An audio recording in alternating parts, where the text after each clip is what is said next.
All right, well, welcome and thank you all for attending our Rouser College Summer Internship Grant Panel.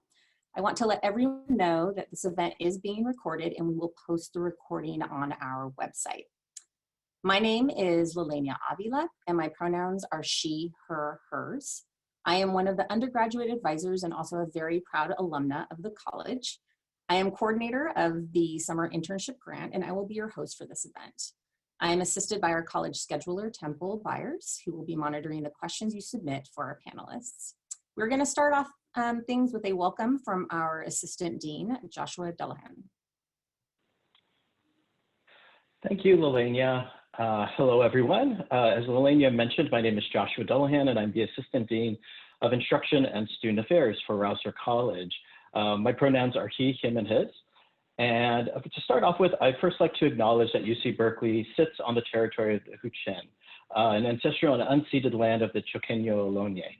This land is of great importance to the Ohlone people. We recognize that every member of the Berkeley community has and continues to benefit from the use and occupation of this land since the institution's founding in 1868. It's my hope that as we talk about the community we hope to develop here at Rouser College, that is inclusive of the needs of American Indians and Indigenous peoples. So thank you for allowing me to do that. To start off with, let me tell you a little bit about Rouser College of Natural Resources Summer Internship Grant. In support of campus equity and inclusion goals, this grant provides an opportunity for Rouser College undergraduates who face financial hardship, cultural and or other barriers to participate in summer internships that might advance their career or academic interests. We encourage internships in any field or discipline, but we require that all applicants address in a personal statement how the work contributes to fostering greater social equity and inclusion. This grant is funded entirely by the generosity of the Rouser College donors. If there are any donors out there watching our panel today, thank you so much for continuing to provide resources that allow our college to be at the forefront of inclusive and equitable practices, as well as academic excellence. This summer was a little bit different than our typical summers in that our internships had to meet the local, state, and federal requirements for COVID-19. Today, you're going to hear from 6 of our summer 2020 grant recipients. So without further ado, I'm going to turn things back over to Lelania and go Bears. Thank you, Joshua. A quick outline of our presentation today. So for today's panel, some of our grant recipients from this past summer will briefly share their internship experiences with you in the order that you see here. Then I will review the application criteria and timeline. You will then have the opportunity to ask questions of our panelists by using the Q&A feature at the bottom of your screen. Feel free to submit your questions throughout the presentation and we will take time to answer them at the end. So first up in our presentation is Alex. Hi everyone, my name is Alex Georgieva and I'm a senior double majoring in environmental science and environmental econ and policy. This summer I was working in Professor Brian Staskowitz's lab at the Innovative Genomics Institute, UC Berkeley. I was under the amazing mentorship of graduate student Nicholas Karavolius. Our project focused on engineering tissue-specific cyanogenic glucoside accumulation in the cassava crop. Cassava roots are a major source of carbohydrates for millions of people around the world. There are approximately 800 million people in regions of Latin America, Africa, the Pacific, and Asia who rely on this crop. However, the roots and other parts of the cassava plant have cyanogenic glucosides, which are a toxic metabolite that is necessary for herbivory defense and physiological plant fitness. But when consumed improperly by humans, they can lead to a variety of complications such as cyanide poisoning, Konzo disease, which is a paralytic disease, as well as death in the most extreme cases. So what I worked on this summer was using CRISPR-Cas9 to target the cyanogenic glucoside transporter gene in the cassava crop in hopes of eliminating its function so that cyanogenic glucosides would remain in the leaves without being transported to the roots of the plant, ensuring that it's safer for consumption by humans without eliminating a key mechanism that's necessary for plant fitness.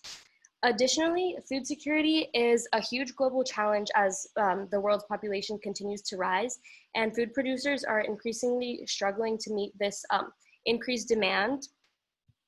So access to basic needs such as food is a fundamental step required for fostering social equity and inclusion. And meeting these needs allows people to transition from a day-to-day struggle for survival to the capacity to look towards the future. And I believe that the cassava crop holds great promise of significantly contributing to this goal of increasing food security for the world's population. This is because the crop has an innate ability to withstand tough conditions, such as drought or other extreme weather patterns. And it also requires relatively little agricultural management. So I've really been valuing the work that I've been doing. Additionally, I'm planning to apply to graduate school after I graduate. And this internship has given me invaluable skills and insights into what it's like to be a graduate student in a way. So I'm really appreciative of that. And I look forward to continue working on this project over the semester with Nicholas, and hopefully I'll be able to develop it into a full senior thesis by the end of this year. Lastly, I would like to thank Dr. Noble for his generous donation with which this whole experience wouldn't have been possible.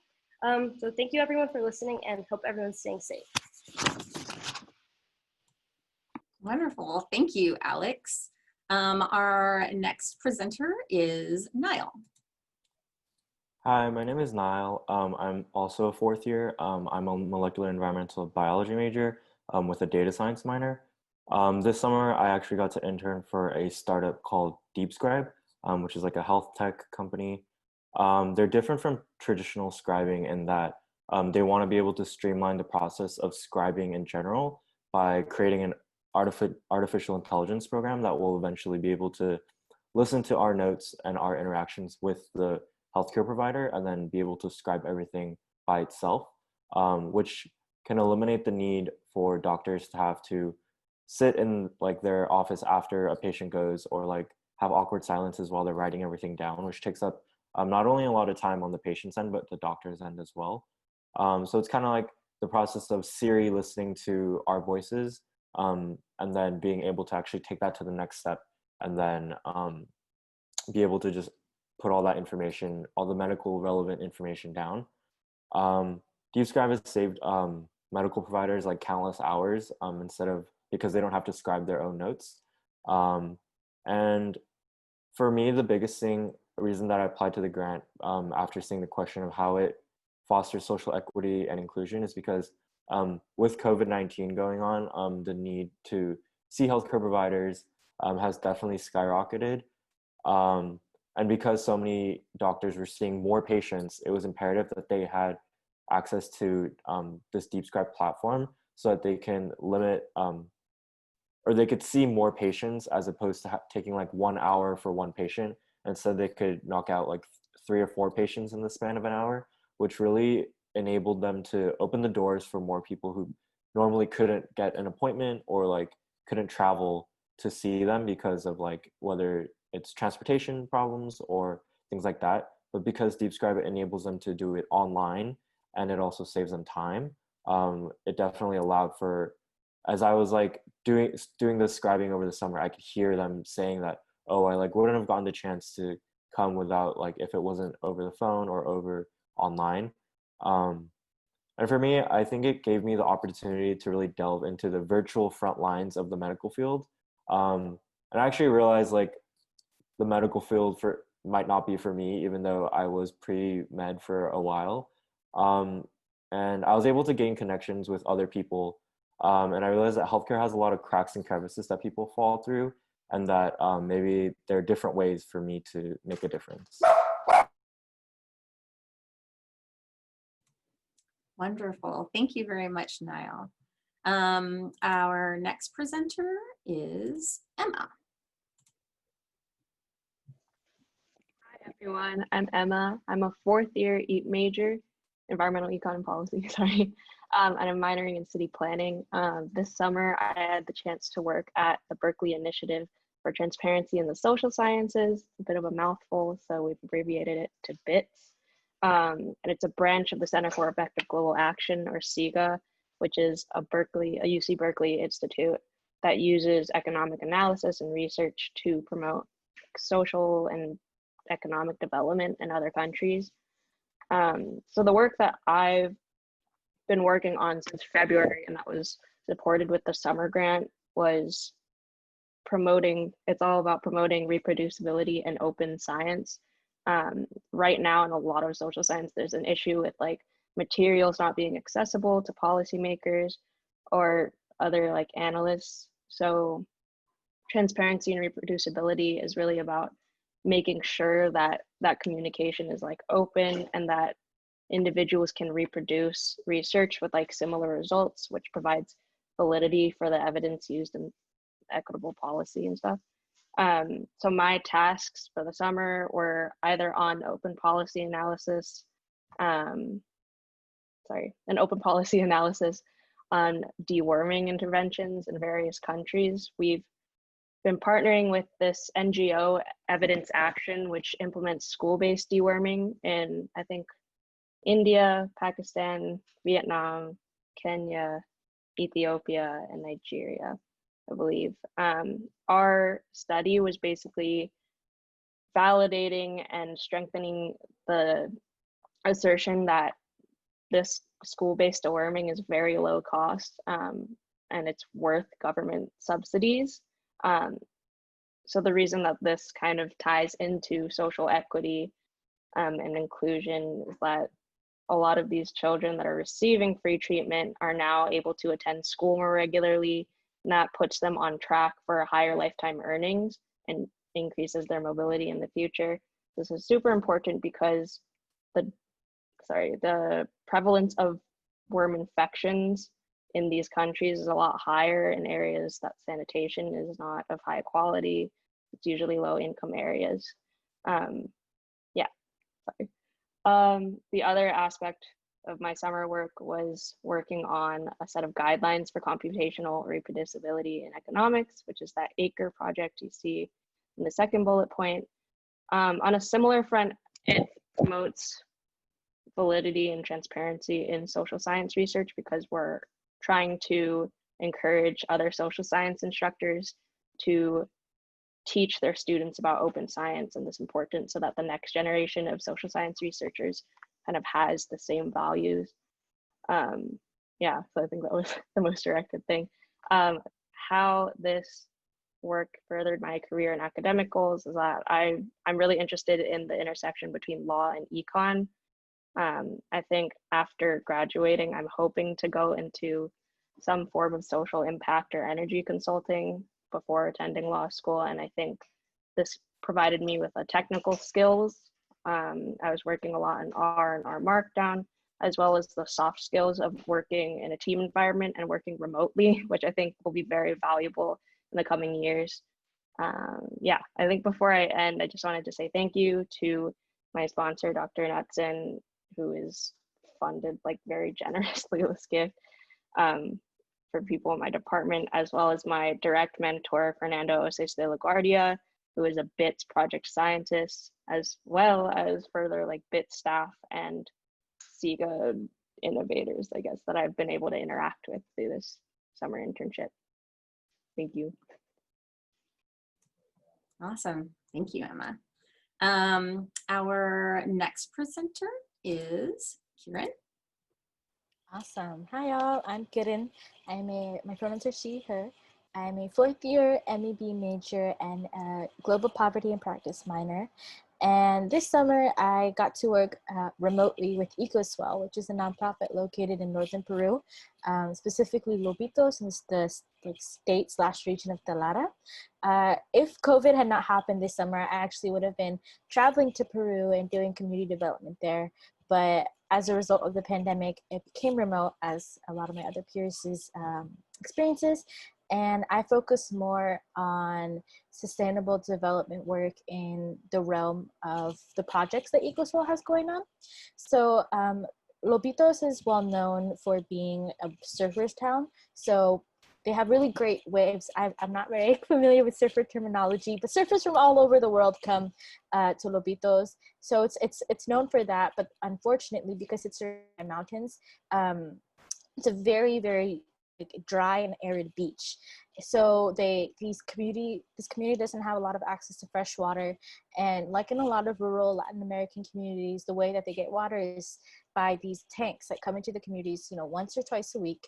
And you bring your container and you pay for X amount of water to fill your container up. And of course, this adds up over time. It's not sustainable to survive on one container of water for the week.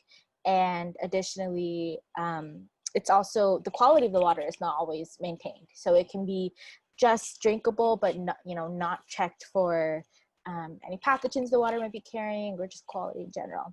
So EcoSwell collaborated with some engineers a couple years back, and they made these solar power water distillers that convert seawater from the Pacific Ocean into drinkable fresh water.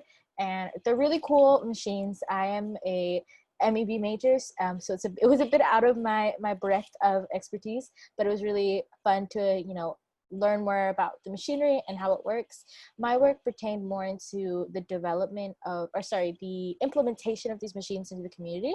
So I basically spent my summer writing proposals, doing community research around how we can get these machines to these families in a way that makes sense to them, and how we want to work with them, how we can work around the schedule that these folks have. So a lot of community outreach work was needed, and it was definitely hard not being with the community, but I had some great supervisors who answered all my questions and allowed me to develop that proposal. As for what this internship will do for my academic and professional pursuits, I do hope to go to a master's program after Berkeley, preferably in public health, and then go into a medical program. So this was a great opportunity for me to work in the realm of public health, in the sense of, creating solutions to address the root of the problem, as opposed to looking at just the how do we cure people from being sick from the water? How do we make the water more accessible in the first place and clean in the first place? And I think environmental justice is so important, especially in today where California has a very orange sky. It's more relevant than ever. And additionally, in regards to how this, helps to foster or increase social equity and inclusion, Lobitos is a surfing town, so it does have some tourism aspect, like a tourism economy, but it's also primarily fishermen, so very, low to middle class folks. And because of climate change, a lot of these the fishing industry has been so impacted because a lot of people don't have sustainable income anymore. So this work just allowed me to help foster sustainable solutions and development for these communities, which was really great. So yeah. Great, thank you. Our next presenter is Renee. Hello, my name is Renee, and I'm also a fourth-year environmental economics and policy major, and I interned with the nonprofit Turning Green, which is kind of a broad-based environmental advocacy nonprofit with a real focus on high school and college students. So they have a couple different big projects, one of which that's pretty popular within the Bay Area, which is called the Conscious Kitchen Project, which is getting really healthy and organic food into Bay Area schools.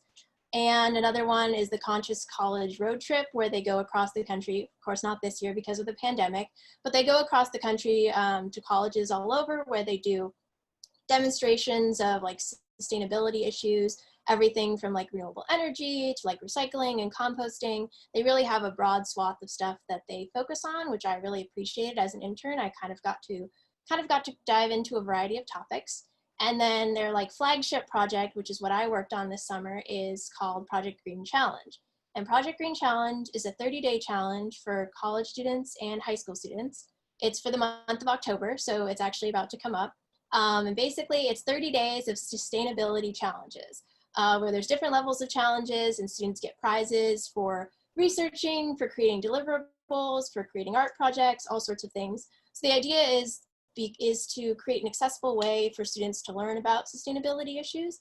And this summer, the real focus for the Project Green Challenge was how to integrate more social justice issues into the Project Green Challenge. So that's something I really worked on. I worked on a really big team of interns, which was very fun. There were a lot of other people from Berkeley, which was awesome. And we each kind of got to focus on our own interests a bit. Like, I'm very interested in renewable energy. So I wrote a lot about that. I wrote the whole challenge that had to do with that and kind of contributed to other ones that mentioned renewable energy because that's something I know a lot about. But I also got to learn about things that I definitely wouldn't have learned about on my own. Like, we learned about a lot about sustainable brands, such as like personal care products that like don't hurt the environment and don't hurt your body and that sort of thing. So that was really great to participate in that.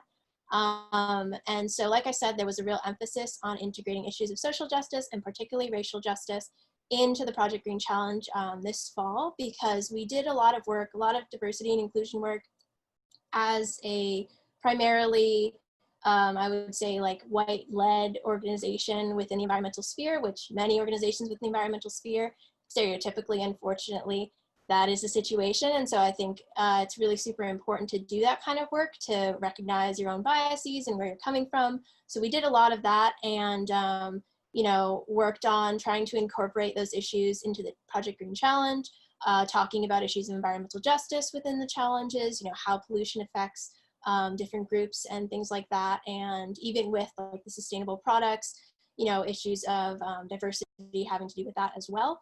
So that was really great to be part of, and I'm really proud of the organization for the work that they're doing. It's a very small nonprofit, and they're definitely really putting the work in that area and in a bunch of different areas. So that was really great to be part of that. And then as far as my own like career and future goals, as I mentioned, I'm really interested in renewable energy, and I really hope to get into that in the future. And I think one of the big issues that we have with renewable energy right now does actually have to do with education and how we talk about it to people who aren't as familiar with it. Because unfortunately, like we in California, we at Berkeley, probably renewable energy sounds super, like of course we all know about renewable energy. Of course it's so important, of course it's so great. But something that I really learned through this internship is they've had a really difficult time trying to educate people about renewable energy specifically, that it is still a foreign thing for a lot of people within the United States in high school and colleges, like college students. This is just not something they're familiar with. And it's one of the big challenges that the industry faces, is getting people more comfortable with the idea of renewable energy in a way that's approachable. And that was kind of the focus of this whole internship, was like how to convey information in an approachable way. So I'm really grateful to have had that experience, and that experience, you know, talking to a variety of audiences and talking on a variety of topics and working with a really great team. And I don't think there's anyone from my team watching this, but just in case there is, I'd like to say thank you to the whole intern team and to Judy and Hannah, who were my supervisors. And then my internship was also funded by the David Knutson Undergraduate Scholarship. So a big thank you to him as well, because this was a really great opportunity that I don't think I would have been able to have otherwise. Wonderful, thank you. Just want to remind people to, if they have any questions, feel free to submit them using the Q&A feature in the webinar. Our next presenter is Mo. Hi everyone, my name is Moe. I use the she, her pronouns, and I'm a second year studying rural agricultural development through the Conservation and Resource Studies program. I'm also hoping to minor in food systems and GIS, which is like a data visualization minor. But first, I spent my summer working at Food First, which is a think tank based in Oakland that produces free, accessible educational resources on the labors of our food systems and how they're affected by it, and also about like food sovereignty efforts. And so first I was trained in ways that they connect with their donors as like their donor engagement intern, especially because their organization, 70% of their funds are from just people giving what they can. And so being able to learn how grassroots organizations operate and are able to function was really useful. I also strategized ways for them to kind of update their narrative and their voice, both in terms of outreach as well as visuals. On the top right, you can see one of the graphics that I made for one of their research publications on land grabbing, specifically on how it affects rural women and how it ties with offsets.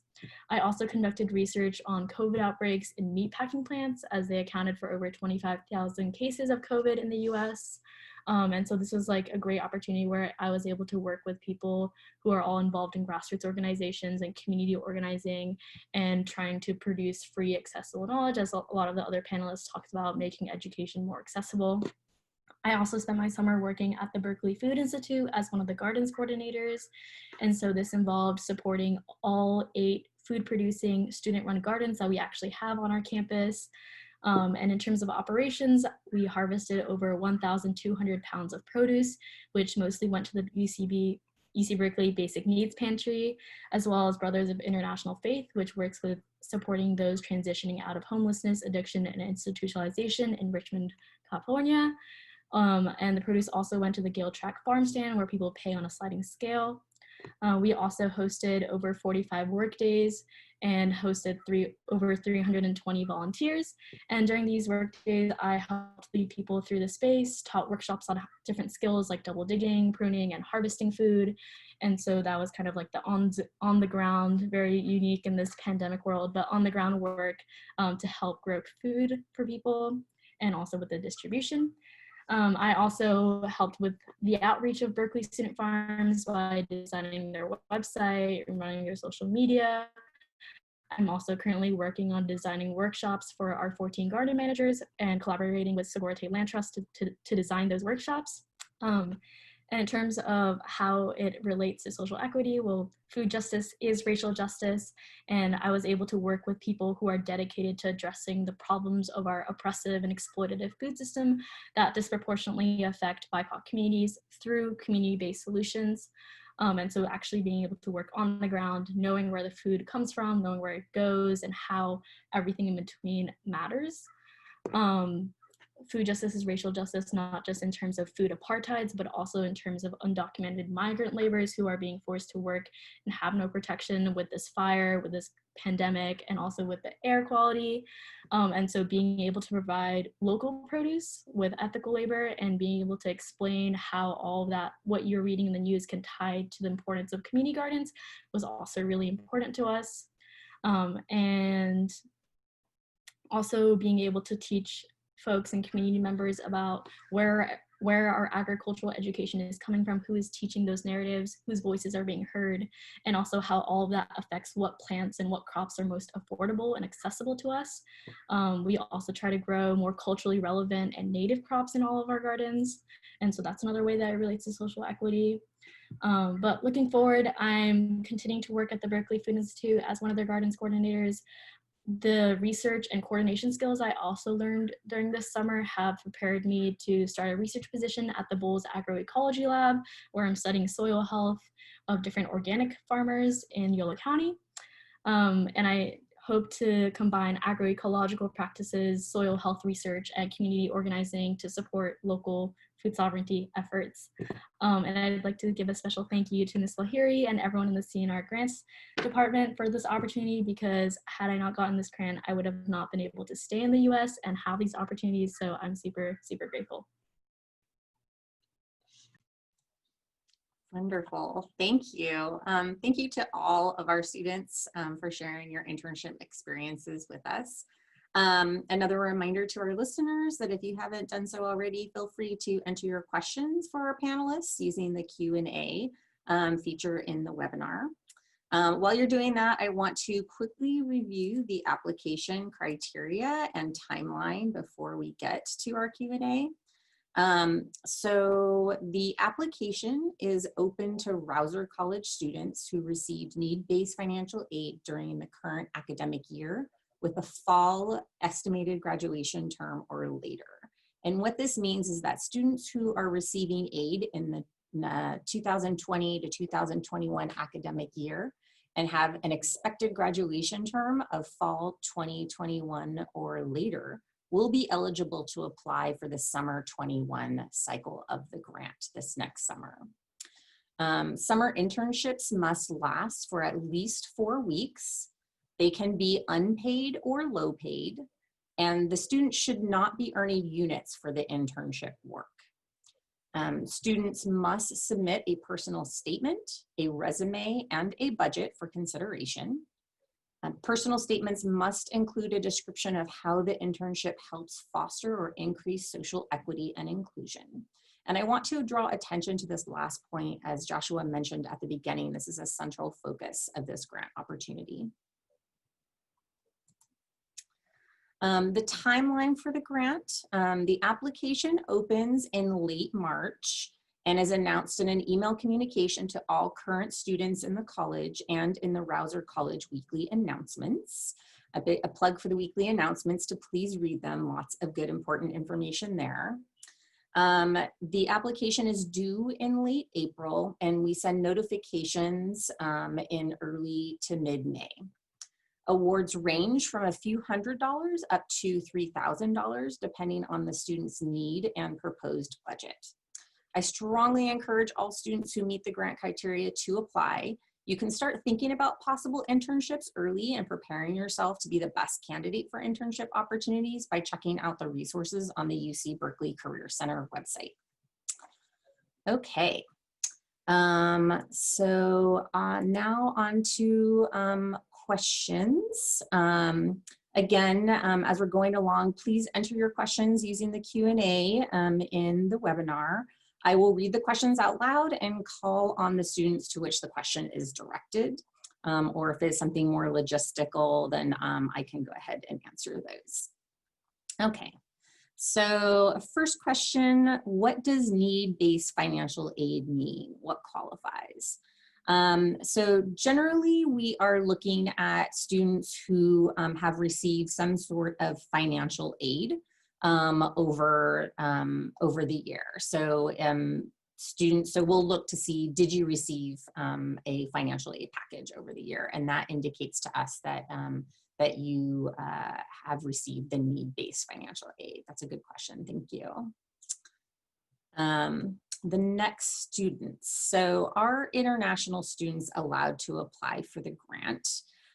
In the case that they have received some kind of need aid, generally they can receive some of the grant funds.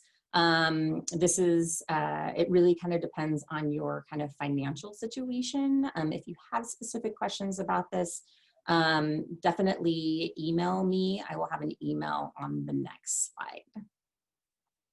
So for our panelists, what did the hiring process look like for your internships? Did you have an interview? How did you best prepare for this?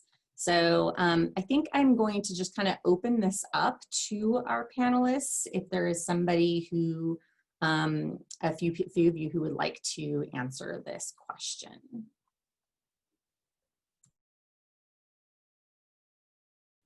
I can start, I guess.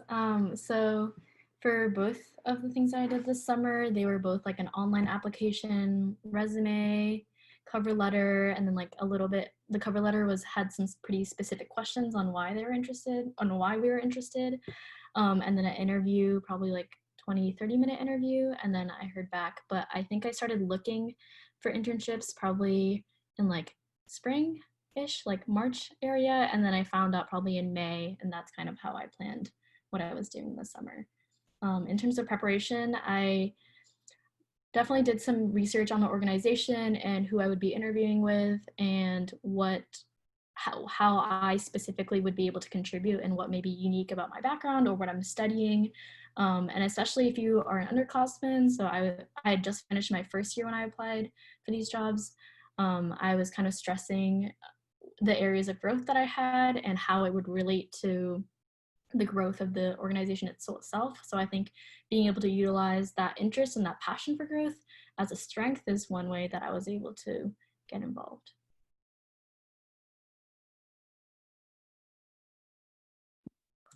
I can also chime in.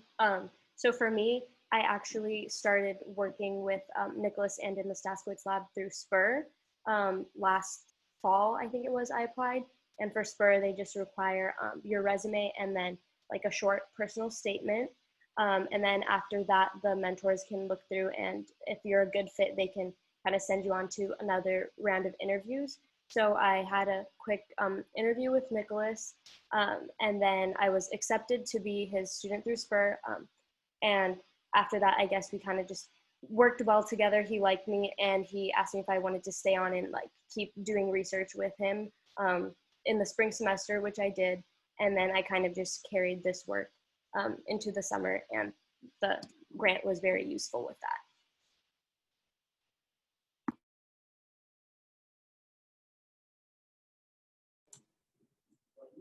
Any other individuals have interviews and how they prepared? Renee, do you want to go? Sorry. Okay, sure. I had a similar, an online application and then a short phone interview. But something that I did, and this is probably for bigger nonprofits, I don't know why Turning Green happened to have it, but sometimes Glassdoor will tell you what interviews are like. Glassdoor also rates companies in general in case you're looking at bigger companies, but I found actually a lot of small nonprofits also have one, and it will tell you what the interview was like. So I actually went on there before, I just happened to look it up, and it told me basically all the questions that the person was going to ask me, and I wasn't sure if that would be accurate or not, but it was. So that was really good because I felt like I was very prepared, and it wasn't particularly stressful. I worked at a couple different nonprofits, and they're not really trying to, at least in my experience in the environmental field, like trick you or anything like that. Like someone mentioned before, they just want you to be enthusiastic. So that would be my recommendation. But if you're working for like an established at all big organization, do look them up on Glassdoor and look at the interviews, because I think that could be really helpful.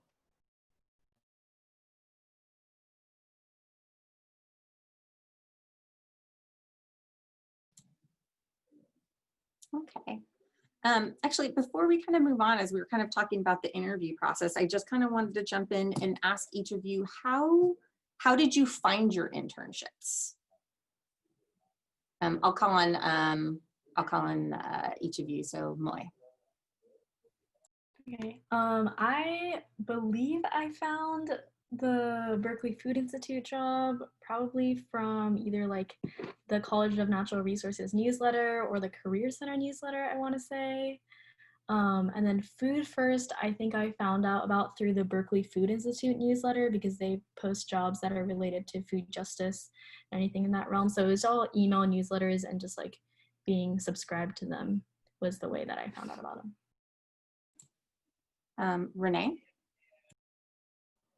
I believe it was through Handshake, which definitely has, especially in the spring, a ton of summer internships. I will say that they get posted and then taken down very quickly sometimes, because I noticed the day after that I happened to apply to Turning Green, it was off of Handshake, even though the deadline hadn't passed. So definitely saving them and then applying to them relatively quickly rather than just saying, I'll apply to them later, is also a good idea. Alex? Yeah, like I mentioned before, I found mine through Spur, which I would highly recommend, as well as URAP for anyone interested in getting involved with undergraduate research. So yeah, I just kept my eye out on the CNR emails to see like when Spur's application deadline is and any other requirements necessary. All right. Emma? I started my research through URAP in last spring. Yeah, I mean, I heard about it through that job board. I had done a previous URAP project, I think in my sophomore year, and I kind of knew which institutes and which departments I would be interested in working for. So I saw SIGA and like immediately applied. Kieren? Yeah, so part of being global poverty and practice minor is that we get a weekly newsletter, just letting us know of like local and international opportunities to fulfill as part of the practice experience for our minor. So EcoSwell was listed on there one time, and yeah, I just ended up reaching out and applying. And Nyle? Yeah, I actually found mine on Free and for Sale on the Berkeley Facebook page. It's pretty useful, and there's also jobs and internships page on for Berkeley as well. So I was actually just kind of scrolling through that one day, and that's actually how I found mine. Thank you. Another question for our panelists. Since internships were remote, how did you navigate communicating clearly with your supervisor and coworkers? And we'll start with you, Nyle. Yeah, so for me, my main form of communication with my boss was Slack. Um, I had actually never used it before, but it was actually really helpful. And then just like having like a weekly check-in with my supervisor as to what would be required for that week. And then just being able to stay on top of things with like Google Calendar, and then just being able to reach out through Slack really quickly if I had any questions was really helpful in staying on top of things. Okay, we're just going to go backwards through the level through before. So, Kieren. Yeah, so the best way, because I worked with an org that was international, so we used WhatsApp. And I think if I have any advice, it's to be conscientious of time zones. They would tell me deadlines in Peru time versus like California times. So I think that's just one thing to keep on your radar, especially going to the semester of remote work, like just kind of add it in there. So even through communication and whatnot, when y'all talk about times, do say if it's through, you know, your time zone or their time zone, just a little tidbit. But yeah, we just communicate through WhatsApp. Okay, Emma. Would you mind repeating the question? My audio cut out for like a minute. Oh yeah, no problem. So since internships were remote, how did you navigate communicating clearly with your supervisor and coworkers? Yeah, I had, during the semester, we had already had like established weekly meetings, or I did with my mentor. So we just kind of kept that up. And then as I was working on the accelerating computational reproducibility guidelines, I was kind of added into that team, and I just asked to be like invited to all of their meetings on like Google Hangouts and stuff. So that and a lot of efficient emailing, I think, was the primary source of communication. Alex. For me, we had established Zoom meetings with my mentor once a week, which were really helpful. And then I was also added to the Slack channel with other lab members where I could get information from. But I think the biggest thing was just calling and texting like rapid fire questions to my mentor. And I'm super appreciative that he would respond right back when I was like panicking over an experiment or something. And also emails, yeah. Renee. With the big intern team, it was actually very like regimented. So we had I think it was Google Hangout meetings on the morning every single day, like a check-in basically. And then we had interspersed ones through the week with our teams that we could set up ourselves. So we were on Google Hangout for a good amount of the day, basically, like working in teams, which was really helpful.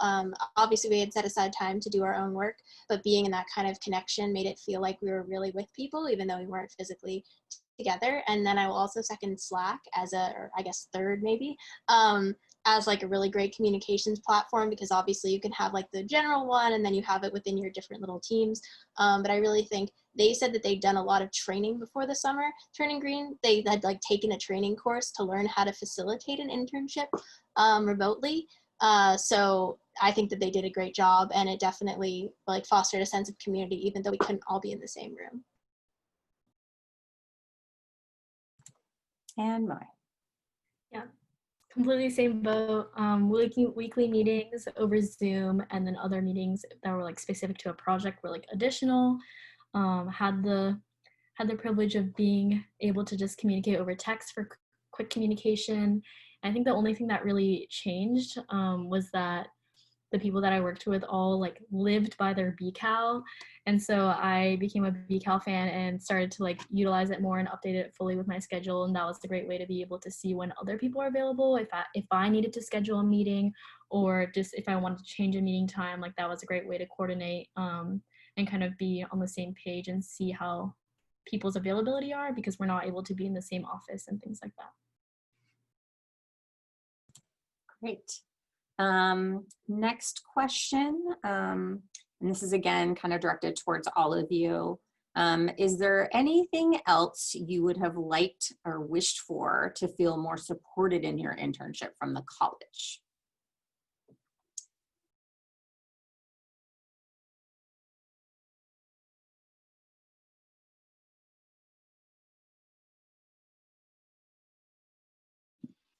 I think everything went really smoothly for me, and you all were super like responsive to emails, and you had outlined all your expectations really clearly.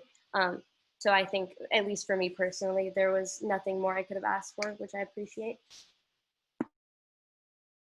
Yeah, the application process was super clear, and all the communication from the college that I received was very concise and clear. And you know, every little like term, like what's that word, like like I guess requirement that you had to meet in order to receive aid for the summer, like everything was well listed, and everything that we needed to do to, you know, just communicate and whatnot was just told to us very clearly through emails. So yeah, I think the college gave us plenty of support during the summer, and nothing else was needed. I think I also felt like very supported. I think what could have been cool though was like, I mean, you all seem very interesting and your research sounds cool. So like if we had met or like interacted during the summer, I think that would have been cool. But yeah, just a fun addition.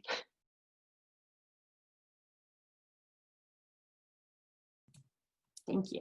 I wrote that down. Anything else? Any other answers to that question? Anything you would have liked or wished for to feel more supported by the internship from the college?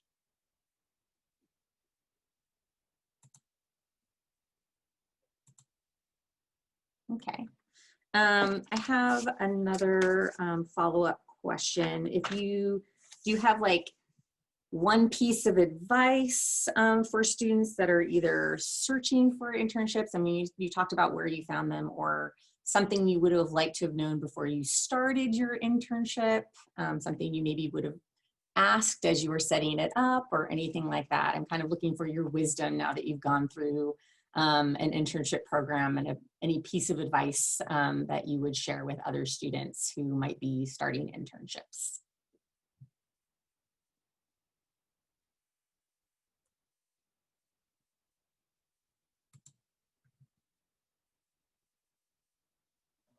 A lot of places don't get back to you ever. It doesn't mean you necessarily did anything wrong. Some of them are just bad organizationally, which is not only a nonprofit thing, but also like a private sector business thing. They just have a lot to do and they're going through things and they just don't respond. And it can be very easy to get discouraged when you don't get responses. But I would say that really the only like antidotes to that are applying to a bunch of different places, starting applying somewhat early, and not having like your heart super set on one before you like even apply. Because sometimes you'll be on Handshake and you see something and you say, oh my goodness, that's perfect for me, like, and you imagine yourself doing it. And if you build it up that much before you actually apply, it can be very sad. So I would encourage, apply to a bunch of them. It doesn't necessarily mean anything if you don't get a response back, and you can keep following up with them. You still may not get a response back, but you just have to keep going. And I think there's a lot of really great stuff out there for people, like even looking at the variety of stuff that we all did, like there's a huge variety of things you can do at any level, whether you're a senior or it's your first year. It's definitely not, this is not meant to discourage you, but definitely to have like somewhat realistic expectations going into it is definitely key.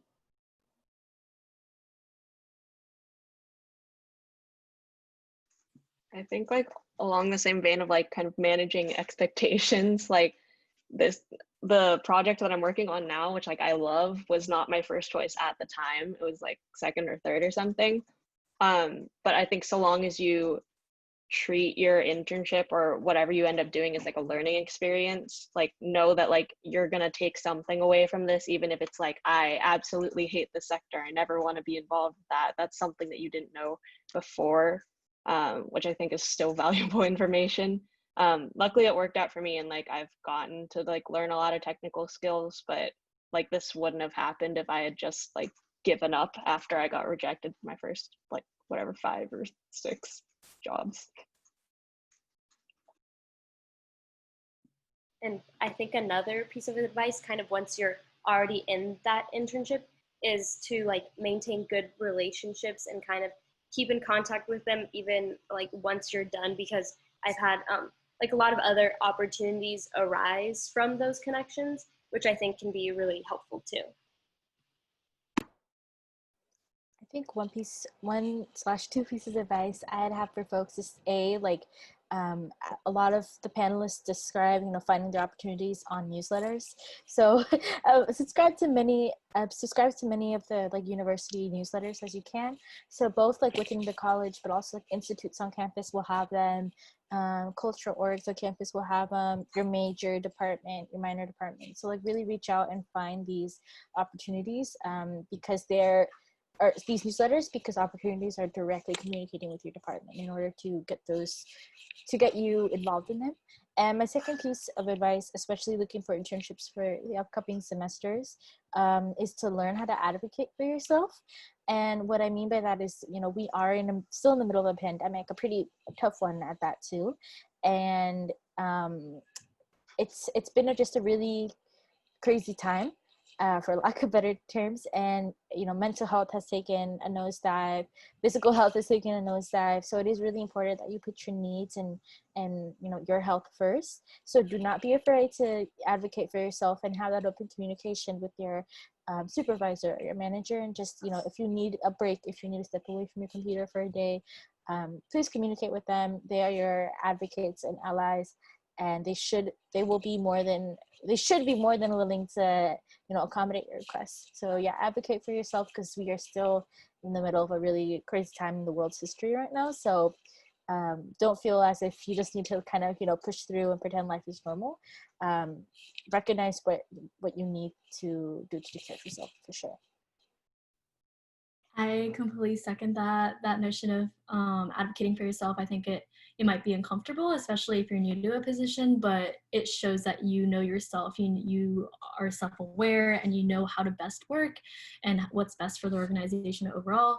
And I think that sentiment also kind of carries on to my advice of like, advocate yourself, especially when it comes to when you're applying to things. Like, you may be intimidated, or if you don't have like traditional professional experiences, know that those, like if you worked a job, like I worked at a restaurant, and like those experiences were a big part of what, and I also worked as like a tour guide, and those don't really relate to research or food justice or that kind of like office work, but being able to talk about the skills that I gained and how that's a reflection of my passion, and how that makes me kind of a different candidate, or kind of makes specific skills more natural.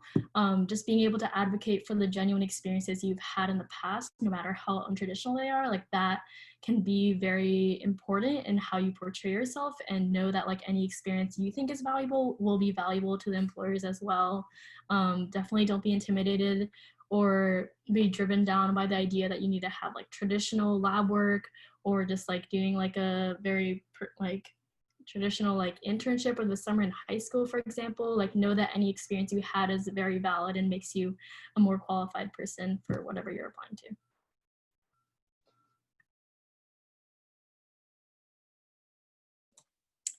Thank you. That is all very good advice from all of you. I really appreciate that. One final question that I will answer is there a collection of examples for how previous summer internship grants have been used? This is the second summer of this grant, so we do have that information, but we don't have it posted currently. If you're interested, feel free to email me, and I can let you know what we have done, and I'm hoping to have that information kind of up at some point. Okay, so we are just about at the end of our time. So I wanted to thank everyone for joining us today. Please feel free to contact me at the address here, cnr.grants@berkeley.edu. I'll be happy to answer any additional questions you have about the Rouser College Summer Internship Grant, any questions that you have about your specific situation, and applying for the grant, and offering any assistance that I can. I would like to take a quick moment to acknowledge both our Associate Dean Lynn Hutzinger and our Assistant Dean Joshua Dullahan, who helped administer the 2020 grant. Thank you again to all of our student panelists for sharing their experiences. It was so wonderful to hear about all the cool work you guys were doing this last summer and that some of you are continuing to do. And also to Temple for helping to moderate this event. And a special thank you to our Rouser College donors for making this grant possible. Thank you, and I wish everyone a great fall semester.